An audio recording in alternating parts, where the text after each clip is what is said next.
はいどうも、ハスモンチャンネルです。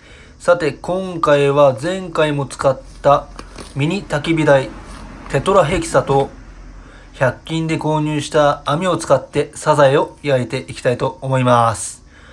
ちなみに今回もまた固形燃料でやっていきたいと思います。今回焼いて食べるサザエは長崎県産のサザエになります。美味しそうです。着火の完了です。固形燃料は最強のアイテムですと思います。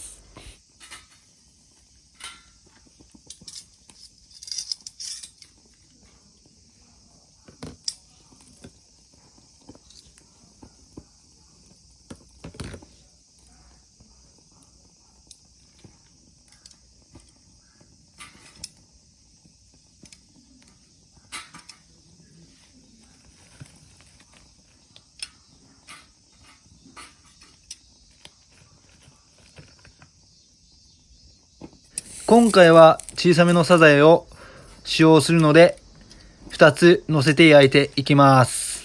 大きいサザエだとちょっと2つは難しそうな感じがしましたね。それでは焼いて食していきたいと思います。レッツファイヤー。